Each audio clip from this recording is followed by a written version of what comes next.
por estar acá. Bienvenido, Alberto Minujín. Es un gusto que esté usted en la provincia de San Juan. Creo que es un alto honor, primero, tener este 5º Congreso Mundial de la Infancia, Adolescencia y el Cambio Social. Un alto honor, a su vez, que grandes intelectuales y destacados vengan a disertar en este 5º Congreso, y un gusto también tener este auditorio como lo vemos desde acá, que realmente es una postal impagable y creo que demuestra la sensibilidad de todos quienes pensamos que en los adolescentes y en los niños no está el futuro, sino está el presente de cada una de las regiones. Alberto Minujín es de nacionalidad argentina, residente actualmente en los Estados Unidos, director de Equity for Children, New School University de Nueva York, Estados Unidos. Alberto Minujín es profesor en el programa de graduados en asuntos internacionales en la New School, con un enfoque especial en temas relacionados con la política social y los derechos de los niños. Se desempeña como el director del nuevo sitio web en la escuela equityforchildren.org y un miembro activo del Observatorio Latinoamericano. Desde el año 2003 es profesor, ha coordinado varias conferencias internacionales, copatrocinado por UNICEF. Él es también profesor en la Escuela de Asuntos Internacionales de la New School University de Nueva York, Estados Unidos. Creo que agregar algo más podría ser redundante. Lo importante de este 5º Congreso es que se expresen quienes vienen a dejar los conocimientos y obviamente la experiencia en la temática sobre la cual se va a desarrollar este 5º Congreso. Así que a todos bienvenidos, y Alberto, te damos y te dejamos la palabra.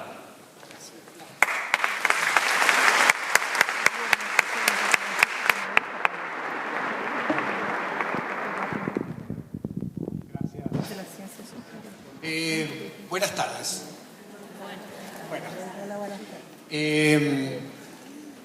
Impresionante. Veníamos comentando, ahora quiero agradecer muchísimo al señor vicegobernador, al gobernador, por haber logrado, y al comité ejecutivo, a la ministra, por haber logrado hacer esto, que estemos acá todos los que estamos, ¿no? Y yo quiero decir que estoy muy contento y me siento muy bien por ser parte de algo que creo que fue Gabriel Lerner el que dijo, una construcción colectiva. No es algo que yo estoy haciendo, no es algo que él está haciendo, no es algo que ustedes, cada uno está haciendo, es algo que estamos haciendo todos. Y esto que estamos haciendo todos es tratar de hacer un cambio y algo que sea distinto y que tenga un centro. Y es lo que vamos a estar debatiendo en la infancia y la adolescencia. Entonces, yo estoy muy impresionado, impactado con esto que estamos haciendo y también con las conferencias. Estuve en las 2 conferencias de hoy a la mañana. Una sobre un tema complicado, que es lo de la ciudadanía, que en realidad la ciudadanía ha estado en contra de la infancia y adolescencia, básicamente. Ese es el mensaje que salió, creo, de ahí. Y después estuve en la de Walter Cohen sobre filosofía con niños, que en realidad tiene que ver con mis pensamientos cuando estaba armando esta conferencia. Por eso lo quiero mencionar brevemente. Él centró, no sé, ustedes algunos deben de haber estado, pero el tema es no el saber, sino el no saber. ¿Sí? La importancia de no saber, porque eso es lo que permite tratar de preguntarse y escuchar lo que es la supuesta ignorancia, que no es ignorancia.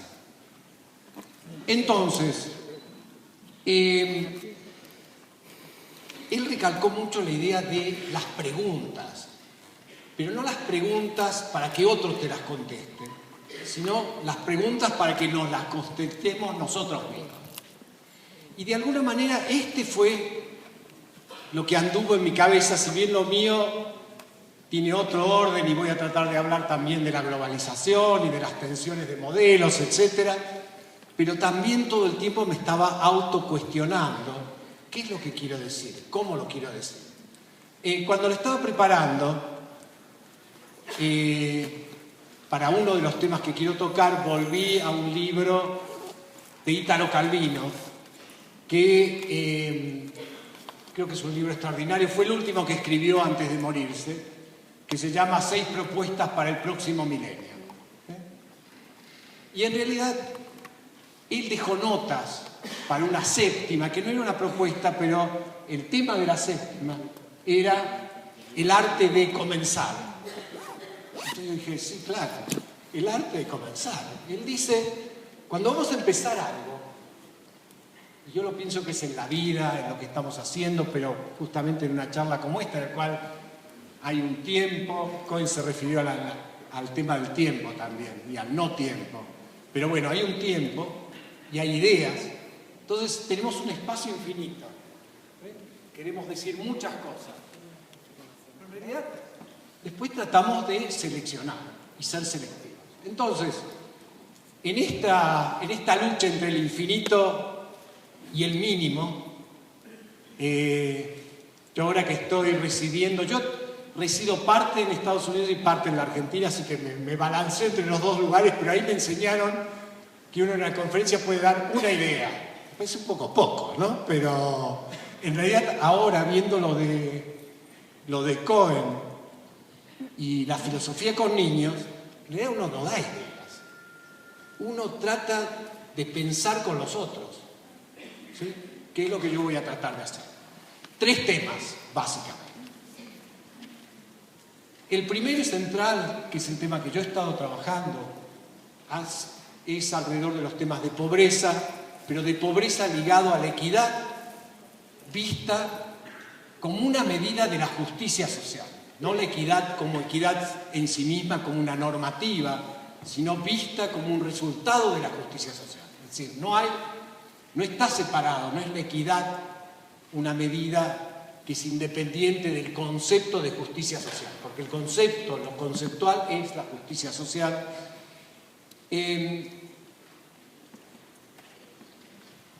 Entre paréntesis, en el título apareció identidad y no equidad como título. Y en realidad muchas veces cuando nosotros hablamos de la inequidad, a veces decimos que las identidades de las personas, de los niños, se definen en buena medida por un problema de inequidad, de dónde te tocó lo que llaman algunos la lotería del nacimiento, ¿sí? Que tiene que ver con las herencias, tiene que ver con muchas cosas, herencias de todo tipo. Yo creo que todas estas son cuestiones para repensar, ¿sí? Porque a veces no se refieren, por ejemplo, a herencias culturales, que a veces son mucho más importantes que otro tipo de herencias. Pero bueno, tema 1 que quiero tomar es el tema de la equidad y la justicia social, ligado a pobreza infantil. El segundo tema que va a estar permeando la charla es nuestra responsabilidad como adultos. Es decir, como seres humanos, como seres políticos, ¿cuál es nuestra responsabilidad en esta búsqueda de justicia social? ¿Cómo la tomamos y cómo la aplicamos en nuestra vida cotidiana? Y el tercer tema que quiero tomar, o que quiero mencionar, es que yo creo, y por eso creo que es importante la responsabilidad que tomemos, creo que estamos en un momento, yo no diría especial, porque todos los momentos son especiales en la vida y a cada uno le va tocando, pero creo que estamos en una tensión entre 2 modelos y una tensión muy fuerte. Un modelo global que está centrado en la idea de la industria financiera como el eje principal en el cual tenemos que moverlo, y otro modelo que está buscando algún tipo de crecimiento económico con un centro en la justicia social y en las personas. Entonces, estos son los 3 temas que voy a desarrollar con algunas derivaciones. No voy a ir directamente para ellas, así que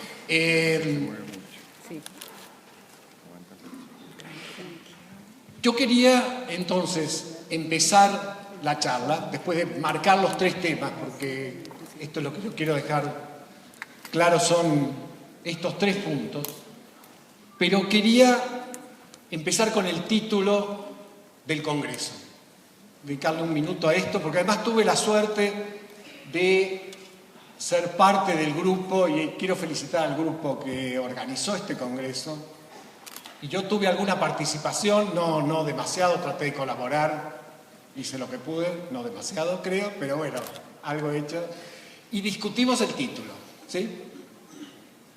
Ninguna de las palabras que están ahí sobran. El tema es infancia, pero pusimos cambio social. ¿Por qué? Porque queremos marcar la idea del cambio. Y queremos marcar la idea del cambio basado en la sociedad. La infancia, dentro de ese contexto, es una infancia que tiene que ver con el cambio. Es una infancia que es una parte constitutiva y central de la sociedad. No es un momento de tránsito, en eso van a escuchar mucha de la gente que va a hablar acá, va a hablar de estas cosas.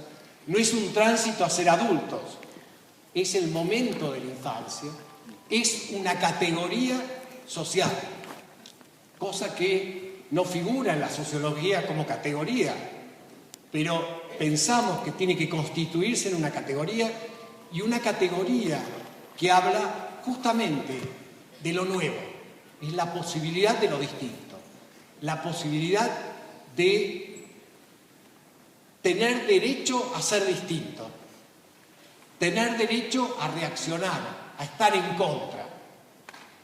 Y además de eso, y esto también lo tuvimos discutiendo, dijimos no, tiene que venir adolescencia como un tema. No es lo mismo, porque en general hablamos de la infancia, pero la adolescencia es un periodo particular de la vida, como es todos los periodos, perdón, ¿sí? Pero la adolescencia es un tiempo en el cual hay una múltiple invisibilidad, yo diría. Porque la infancia muchas veces se dice que es invisible, si la infancia es invisible, la adolescencia es doblemente invisible. Nosotros hace 2 años hicimos una conferencia internacional sobre adolescentes, chicas adolescentes. ¿Por qué? Porque pensamos que hay desventajas, hay discriminaciones que las chicas adolescentes acumulan doblemente, por género, y es muy interesante ver también los documentos sobre temas de la mujer. No hablan de las chicas adolescentes en general, hablan de las mujeres por este tema de la invisibilidad. Entonces, tienen eso, son chicas adolescentes, y además de eso, se acumulan, la acumulación de desventajas, porque además de eso, si son pobres, si además son de algún grupo étnico que es marginado, discriminado, esta acumulación de desventajas es lo que hace, lo que llamamos a veces esta especie de carrera de obstáculos que van sufriendo y viviendo los chicos. Entonces, esta conferencia pasó a llamarse Infancia, Adolescencia y Cambio Social. ¿Está? ¿Quedó saldado esto? Bueno, entonces vamos al tema que quiero hablar de infancia, pobreza infantil y equidad, pero quiero ponerlo en un contexto un poco mayor, porque creo que estamos viviendo una situación paradójica. Hemos vivido históricamente, quiero ponerlo en un contexto histórico, ¿sí? Y poder hablar de algunos procesos que tienen que ver con la globalización y la historia que hemos vivido. Entonces, creo que estamos viviendo una situación extremadamente paradójica, que tenemos que ser conscientes. El siglo pasado en los últimos 20, posiblemente 20 años, pero después de la Segunda Guerra Mundial, pero especialmente en los últimos 20 años, hemos visto una expansión muy importante de los derechos humanos.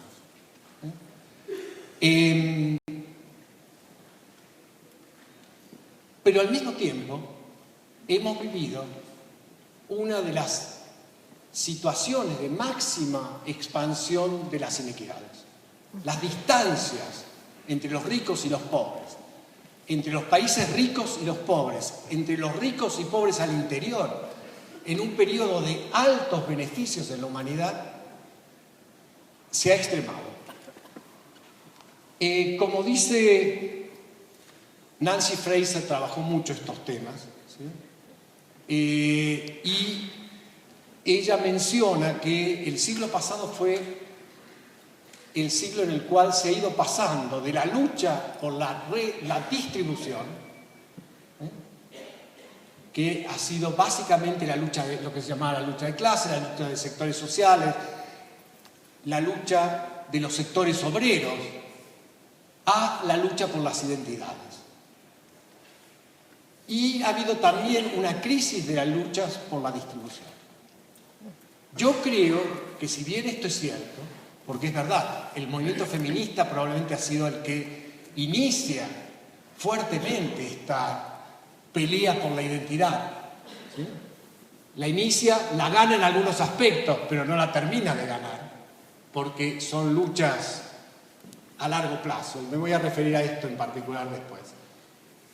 Yo creo que estamos en un momento en el cual tenemos que lograr luchar por la distribución manteniendo la idea de que somos diversos y somos distintos, ¿sí? Que nos unen cosas y hay otras que no nos desunen pero nos diferencian. Entonces, la agenda social, y esto se los digo por los que están trabajando, creo que todos ustedes están trabajando en temas, están trabajando en programas, la agenda social se ha fraccionado extremadamente. En los años 80 y 90 hemos visto un fraccionamiento de la agenda social. Un programa pequeño para un grupo específico, otro programa pequeño para otro grupo.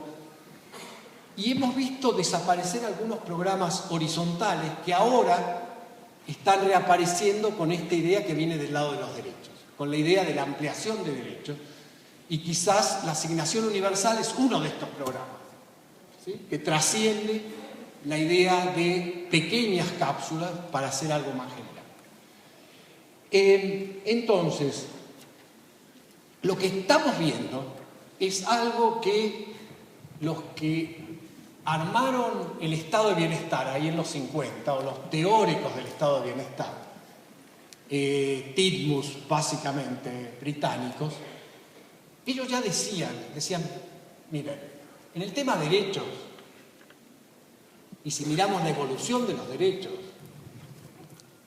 derechos civiles y el mercado se llevan muy bien. Muy bien porque uno de los temas que garantiza los derechos civiles es la propiedad privada. Ahí nos llevamos bárbaro, muy bien. Con los derechos políticos, ustedes saben que hubo un debate muy fuerte entre derechos políticos, civiles y derechos sociales y culturales. Entonces, los políticos, ellos decían, bueno, los derechos políticos empieza a haber alguna tensión. ¿Por qué? Por el derecho a asociación y la posibilidad de sindicalizarse. Entonces, esto trae, de hecho, alguna tensión con el mercado, pero tensiones que de alguna manera se van resolviendo porque al mismo tiempo da posibilidades de negociación y pone más clara la relación capital-trabajo, pero da algunas tensiones.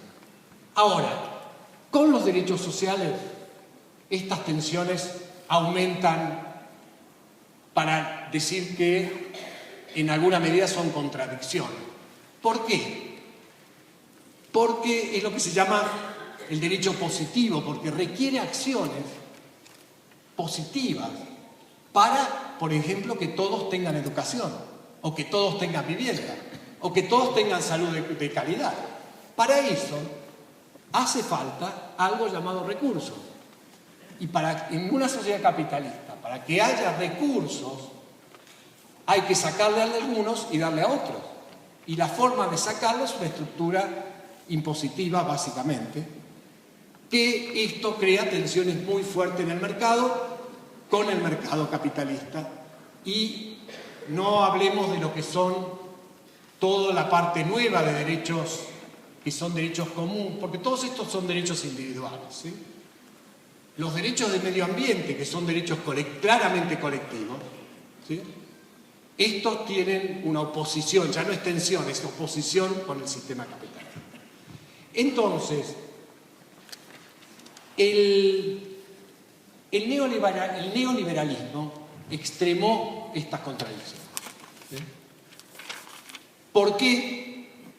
Porque los que crearon el estado de bienestar en aquellos momentos se imaginaban, recuerden también que en el momento entre la pelea entre el campo socialista y el campo no socialista, no sé muy bien cómo nombrarlo, pero ellos decían, bueno, puede haber cierta justicia social con un estado de bienestar. El neoliberalismo pensaban que el Estado era el regulador de esta justicia social. El neoliberalismo trata de eliminar todo esto, ¿sí? Reduciendo el Estado a ciertas funciones, pensando que los programas sociales van a los grupos que quedan excluidos del mercado y la función de los programas sociales es subirlos al mercado.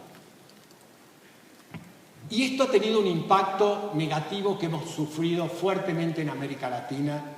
Y déjenme referirme un momento a esto, porque quiero referirme al caso de la Argentina, que es lo que yo he estado trabajando en los 80 y 90. Hicimos en comienzo de los 90, comienzo de los 90, todavía estábamos en este momento exitista del país. Para aquellos que se acuerden, algunos son muy jóvenes y es como es el siglo pasado, ¿sí? Así que discúlpenme que hable del siglo pasado, pero bueno, tampoco es tantísimo tiempo. Estábamos en un periodo exitista, el país crecía, en una tasa de crecimiento muy importante, hasta el 2005, hasta el 1995 hubo tasas de crecimiento importantes. En el DM2, ¿sí? Algunos recordarán, había una cosa de consumo muy alto, y ahí hicimos un libro que se llamó Cuesta Abajo, que lo que trataba de marcar era que si bien estaban pasando estas cosas, había sectores que estaban yendo hacia abajo. Y eso se pasó a llamar, o lo llamamos en aquel momento, los nuevos pobres. Y lo que hablábamos con otro trabajo que hicimos después con Gabriel Kessler, lo llamamos algo así como la pobreza de puertas adentro. ¿Por qué? Porque uno iba, en los trabajos, íbamos a sectores medios bajos, sectores medios, uno iba a un edificio de departamento, una casa, entraba a un departamento, estaba todo bien, la heladera. Entraba el de al lado, la pared se estaba descascarando, la heladera funcionaba de vez en cuando, el coche que tenían no lo usaban nunca porque no podían arreglarlo, ¿sí? Pero eran situaciones extremadamente vergonzosas en esos momentos. Estoy hablando de los 90, comienzo de los 90. En el 2001 esto explota, ¿sí? Con una crisis que saca hacia afuera todas estas situaciones de pobreza. Pero lo que nos queda, ahí hicimos un trabajo con Eduardo Anguita que se llamó La clase media seducida y abandonada, 2003 lo terminamos publicando, que marcábamos esta cuestión de la clase media, que trata de pensar que va a poder sumarse a un proyecto de las clases altas y después, en realidad, en el camino, cuando hay crisis, son los que son golpeados.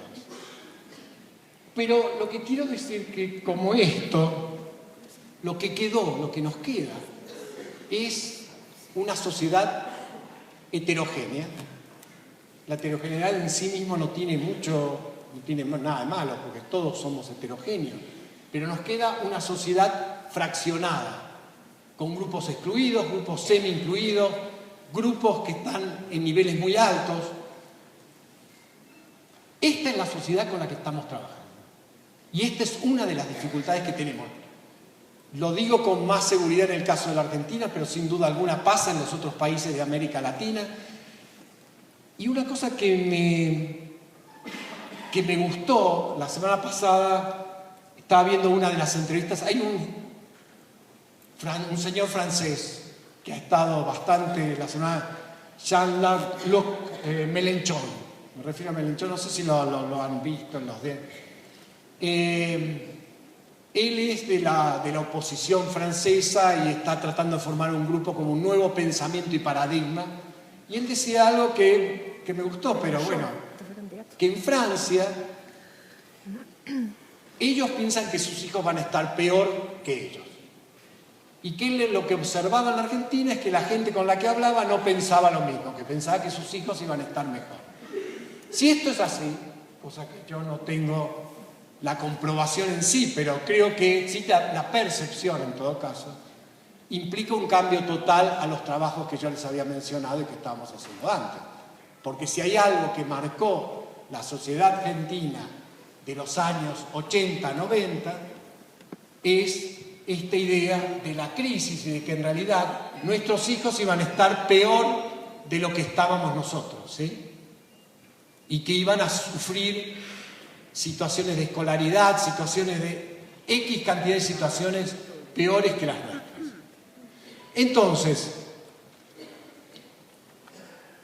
todo esto para decir, una vez se utiliza muchas cosas para decir no demasiado, o quizás sí, para decir que estamos, cuando nos planteamos el tema de pobreza e inequidad, estamos, al menos en América Latina, pero en el mundo yo creo, estamos en una situación difícil, porque venimos de un periodo del neoliberalismo que ha destruido el poder que tenía el Estado para regular y mantener esta distribución y redistribución, y al mismo tiempo ha privatizado los servicios. Y estamos tratando de revertir eso, pero con una fuerza que no es lo mismo cuando somos poderosos hacer estas cosas y buscar redistribuciones que cuando no lo somos.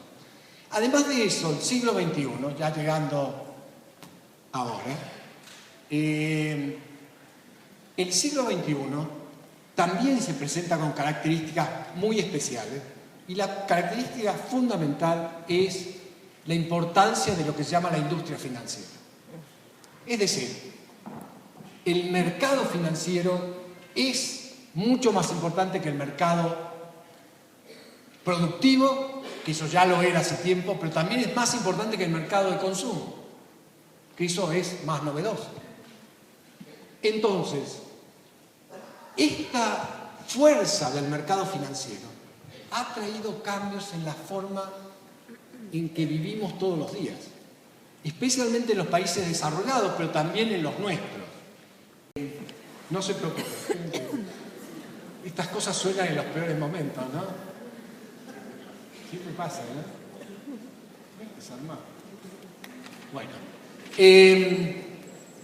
esto ha traído, yo lo que quiero decir, porque esto del mercado financiero, todo eso está en todos los diarios, está todo el tiempo, yo lo que quiero decir es, ¿cuál es el impacto en la sociedad? ¿Cuál es el impacto en nosotros que están teniendo estas cosas? Ha extremado algo que había empezado con el neoliberalismo, que es el individualismo, y esta idea de que nos autogestionamos. La privatización de servicios sociales ha tenido mucho también que ver con esto, los servicios de salud, y lo que eran las AFJP. Uno tenía que ser lo bastante inteligente para elegir el mejor servicio de salud, la mejor jubilación, la mejor carrera, la mejor todo, porque bueno, todo está ahí, tenemos toda la información, el mercado nos da la información, nosotros, este es el centro de la idea del mercado, del neoliberalismo, nosotros somos seres racionales y elegiremos lo mejor y el mercado ajusta. Entonces, nos hemos vuelto, esta idea de autogestionar y lo individual es central. El otro tema es que nos hemos flexibilizado. Somos flexibles, tenemos que adoptar nuevas cosas, ir para acá, poder hablar de una conferencia que tiene un título, pero en realidad tiene otro. No, este es un título, pero ha habido una extrema flexibilización que tiene que ver con el mercado.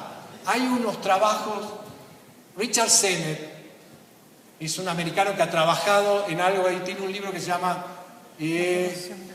la nueva cultura del capitalismo. Se los menciono porque creo que vale la pena. Y él marca ahí varias cosas que son fundamentales en estos momentos. Una es el tema del tiempo. Como el tiempo no solo se ha cortado, porque eso hablamos todo el tiempo, todo va más rápido, todo, sino como la pérdida de importancia del pasado. Él lo habla sobre todo desde el lado del mercado laboral. Como la experiencia pasa a tener cada vez menos peso. Tenemos un pasado que no importa. Tenemos un futuro que es incierto. Bueno, como decíamos en la época del power, del flower power, ahora tenemos que hacer cualquier desastre porque solo nos queda lo de ahora. Bueno, no es eso lo que dicen ellos, ¿no? Sino saltemos de una cosa a otra lo más rápido posible, usando lo menos posible de la experiencia anterior, porque lo importante es lo que logremos en ese momento. Entonces, esto tiene un impacto en lo que son nuestros relatos vitales, ¿sí? Sobre todo en lo que son trayectorias y trayectorias laborales. ¿Dónde las basamos? ¿Dónde las centramos? ¿Dónde las ponemos? Italo Calvino, en aquel libro, 6 propuestas para el próximo milenio, las 3 primeras temas que tomaba eran levedad, rapidez y multiplicidad. Creo que son las 3 cosas que están puestas en esto que estoy hablando. Entonces, en esto estamos, es un panorama en el cual nos estamos moviendo y crea un elemento más de tensión, porque cuando nosotros estamos en nuestros países, que no tienen el impacto tan fuerte como en los países desarrollados de esta nueva cultura del capitalismo, estamos divididos entre estas dos situaciones y no sabemos a veces cuál es el impacto en las nuevas generaciones, cuál es el impacto en la infancia, cómo nos manejamos con los chicos y las chicas, cómo nos manejamos con los adolescentes frente a todo esto.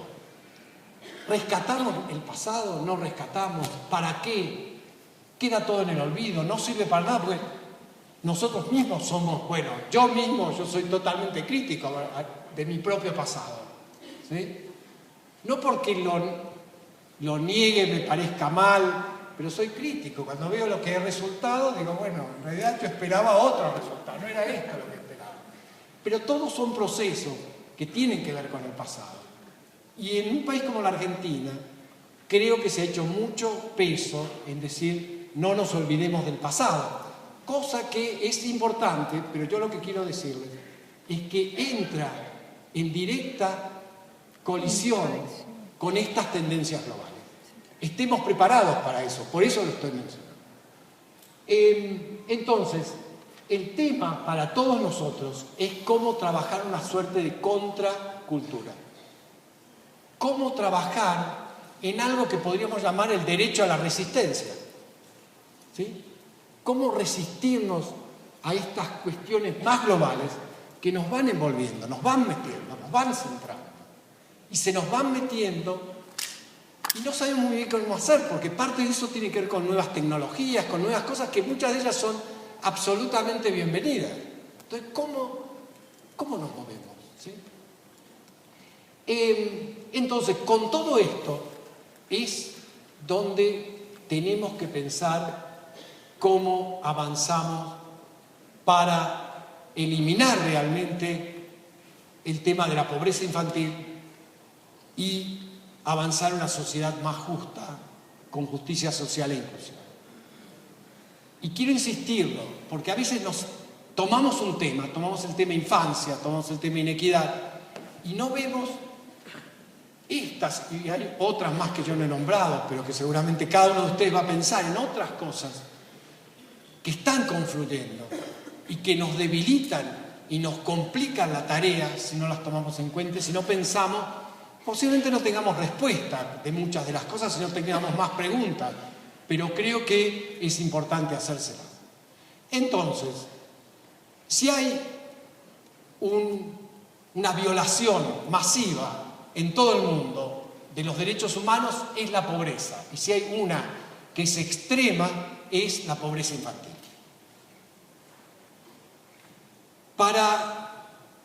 quizás para los que no están en el tema, y ustedes que están trabajando, muchos de ustedes en temas de infancia, les puede resultar raro que yo les diga que no hace mucho, alrededor del año 2000, el tema pobreza infantil no existía como tema. ¿Por qué? Porque la pobreza está referida a los adultos, como muchos otros temas. Y se mide con una medida que está ligado a los conceptos más fuertes que están ligados al neoliberalismo y a conceptos económicos fuertes, que es la idea de que si yo tengo el ingreso suficiente, bienvenido tener ingreso suficiente, no estoy en contra a tener un buen ingreso, por favor, ¿sí? Pero la idea es la siguiente: si la familia, si los adultos tienen el ingreso suficiente, los niños no son pobres. No son pobres porque yo salgo al mercado de consumo y compro todo lo que le haga falta a todos los niños. Eso es una parcialidad, es una especie de verdad, porque cualquiera que uno le diga eso, bueno, si tengo plata suficiente, no tengo problema. Suena como esas lógicas que son difíciles de cambiar, pero todos ustedes saben, yo estuve haciendo algunos trabajos en Matanzas de Riachuelo últimamente, etcétera. Uno va a una villa, va a un hogar, toma los ingresos de todos, quizás hay varios chicos trabajando, además, y está por arriba de la línea de pobreza, y ese es un hogar que no es pobre. Va al lado, a la casa del lado, en la villa, y están por debajo de la línea, ese sí es pobre. No tienen agua, o no tienen agua potable, no tienen saneamiento, la escuela, no hay escuela inicial, quizás hay escuela primaria. Bueno, ¿sí? No voy a avanzar en esto, pero es claro que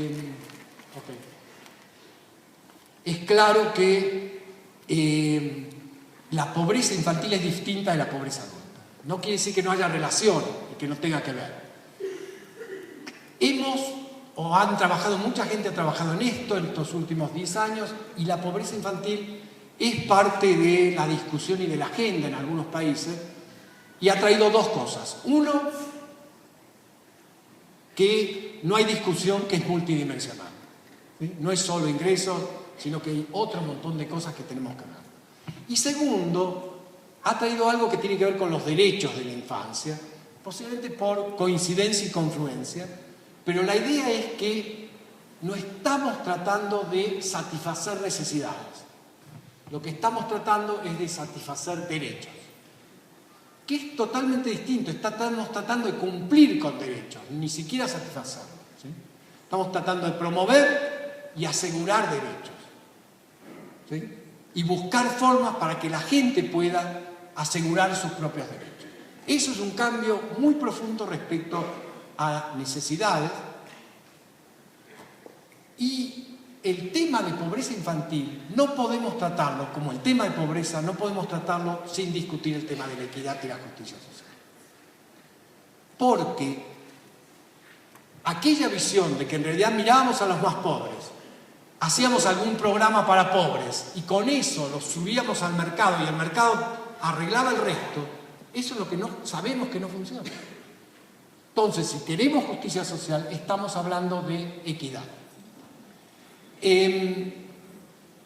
Después de muchos años que la equidad no ha mejorado, la de ingreso al menos, yo diría que en algunos países de América Latina, Argentina, Brasil y otros, ha habido una mejora en el índice de Gini. Pero quiero destacar dos cosas respecto a equidad, así ya vamos terminando y queda algún tiempo quizás para preguntar. Hay dos tipos de inequidades. Una, que es la que solemos hablar, que es lo que puede denominarse inequidad vertical, ¿sí? Es decir, algunos ganan más, otros ganan menos, hay ricos, hay pobres, hay sectores sociales, hay más educados, menos educados, temas verticales. Pero hay otra que es fundamental y que si no la tenemos en cuenta, los programas que armemos y las cosas que hagamos van a funcionar con dificultades, que es lo que se denomina desigualdades o inequidades horizontales, que se da entre grupos que, si las miramos con estos indicadores verticales, ingresos, educación, etcétera, de repente son grupos similares. Pero la discriminación es el punto central de este tipo de inequidad. Hay dos autores en esto, que es Francis Stewart, que trabajó mucho en esto, pero yo diría que de un punto conceptual, Charles Tilly, que él habla de lo que son las inequidades durables, de larga duración. La más clara es género, ¿sí? En el cual larga duración, y va a ser muy difícil cambiarlas, y son cuestiones que tocan a la cultura, tocan fuertemente a la cultura y a las formas de cambiar la cultura. El otro día estaba discutiendo con alguien, creo que tiene un panel ahora, Simon Hoffman, que trabaja en tradiciones en Gales, y trabaja en el tema de tradiciones y cultura, y la infancia. Y él me comentó, una discusión muy fuerte allá es el tema de los castigos corporales. Ellos lograron, está el primer ministro galés, que también anda por estos lados, ellos lograron hacer una ley que prohíbe los castigos corporales en las escuelas, espacios públicos. Cuando quisieron hacer una ley prohibiendo castigos corporales en la familia, en el espacio privado, no pudieron hacerlo. No tuvieron la posibilidad de hacer que se les diga a los padres: ustedes no pueden pegarle a los chicos. No es legal.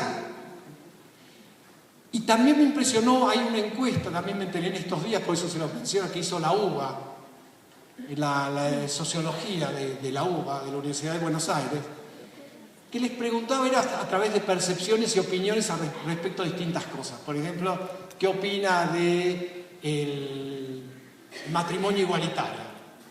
¿Sí?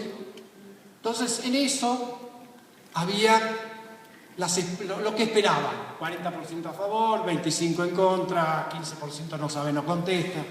La pregunta que tuvo un 98% negativa es cuando le preguntaban si creían que los adolescentes podían hacer lo que quisieran con su cuerpo sin consultar con los padres o con los adultos. No sé exactamente, pero era eso. Tuvo un 97 o 98% de respuesta negativa. Con esto lo que quiero decir es que el tema de la cultura es un tema central y un tema en el cual hay que trabajar y tenemos que trabajar. Y todos ustedes que trabajan con niños y con adolescentes tienen que empezar preguntándose sobre los sesgos culturales de ustedes mismos. Que no siempre es muy fácil, porque yo me lo pregunto también y vuelvo a cometer los mismos errores con mis hijos, con mi nieta, pero hay que volverlo a repensar. Entonces, y ya para terminar, yo quiero marcar algunos temas de política pública que creo que son importantes dentro de este contexto. Algunos, voy a marcar 3 cosas nada más. Un tema que me parece muy importante es el tema territorio, espacio. El espacio es importante. ¿Dónde hacemos las cosas? ¿Dónde pasan las cosas? Es muy importante. Por ejemplo, la desigualdad intraurbana en países que tienen muchas ciudades, 90 y algo % como la Argentina de población urbana, es muy importante. Y las inequidades para niños y adolescentes intraurbanas son mayores inclusive que la distancia entre la urbana y rural, en algunos casos. Entonces, el espacio es muy importante. Cuando hablamos de algunos de los temas centrales de los programas, hay duplicación, no hay integración, todo eso en los niveles más altos es muy difícil de lograr. El nivel territorial, el nivel del espacio, es un nivel importante para él. Ese es un tema que creo que es importantísimo. El otro tema, que era parte de la política social en el siglo pasado, en los 50, es el tema de la estructura impositiva. creo que nuestros países en América Latina tienen una deuda en esto. Porque en los 90 el neoliberalismo impuso una estructura impositiva que es absolutamente regresiva. Ha habido cambios, pero van a ser necesario que haya cambios más fuertes. Claro que esto tensiona al máximo, porque ahí hay que sacarle más a algunos para darle a otros. Y lo tercero es el tema de ampliación de derechos. ¿Sí? Derechos concebidos, en el caso de la infancia y adolescencia, derechos que tienen que ser imaginados superando la Convención de los Derechos del Niño. La Convención de los Derechos del Niño tiene 23 años de ser aprobada. En estos 23 años han pasado infinita cantidad de cosas, o muchas cosas. Además fue aprobada en un momento en el cual todavía subsistían las tensiones entre los derechos sociales y los derechos políticos. Los derechos sociales en la Convención de los Derechos del Niño están, es la primera convención que junta todo, pero son débiles. Y además hay muchas de las cosas que están pasando que no están ahí. La Convención no le pone responsabilidad a las corporaciones privadas, cuando sabemos que el día de hoy las corporaciones transnacionales tienen mucho más poder que muchos de los países. Entonces, esta expansión de derechos que la semana pasada estaba escuchando el discurso de la ley de medios y la presidenta mencionó justamente, dijo algo, quiero mencionarlo porque ella mencionó a Jauretche, Arturo Jauretche, que decía que cuando aumentamos los derechos siempre da alegría. ¿Sí? Y creo que nos tiene que dar alegría, pero saber que estamos en una pelea complicada. Cuando la pelea es muy baja, quiere decir que no hemos tocado ninguna de las cosas tremendas que están por detrás y es la distribución del poder. Creo que estos son los tres temas. Y entonces, estos temas están dentro de estos dos modelos que les dije al comienzo que están en lucha. Son dos modelos posiblemente con fuerzas distintas, ¿sí? Uno mucho más débil que el otro. Un modelo es este modelo de la idea financiera que fue muy expresado por en estos días, la semana pasada también. Es todo muy reciente porque estoy hablando y estamos metidos en estos días. La directora del Fondo Monetario Internacional lo dijo con claridad, dijo, si se hunde el mercado financiero internacional, nos hundimos todos. Eso es lo que tenemos que salvar, el mercado financiero internacional. Podemos discutir cómo, podemos regularlo, todas esas cosas pero eso es lo que tenemos que salvar. Yo diría, bueno, en realidad quizás tenemos que salvarnos nosotros, yo estoy muy seguro, no muchos de nosotros tenemos que ver con el mercado financiero internacional, ¿sí? Pero fue claramente expresado, a pesar de que pusieron una frase sobre inclusión social ahí en un costado, pero todos los que alguna vez tuvimos que ver con organismos internacionales sabemos que se ponen cosas ahí, pero el peso real, pero fue muy claramente expresado. El otro es este modelo que estamos viviendo en América Latina con dificultad en países como Argentina, Uruguay, Ecuador, Brasil, una serie de países en la región que están tratando de mantener un crecimiento, hacer un crecimiento, pero sostenerlo con un cambio que tenga que ver con esta ampliación de derechos y justicia social. Proceso difícil y complicado. Entonces, simplemente quiero terminar agradeciéndoles por haberme escuchado todas estas cosas, pero para que pensemos y tratemos de hacernos preguntas sobre cómo cada uno de nosotros en nuestra vida cotidiana, en esta distribución de poder que nos toca, aunque nos parezca que tengamos poco, seguramente tenemos más que otros, ¿cómo hacemos para participar de esta lucha, de esta confrontación de la mejor manera posible? Muchas gracias.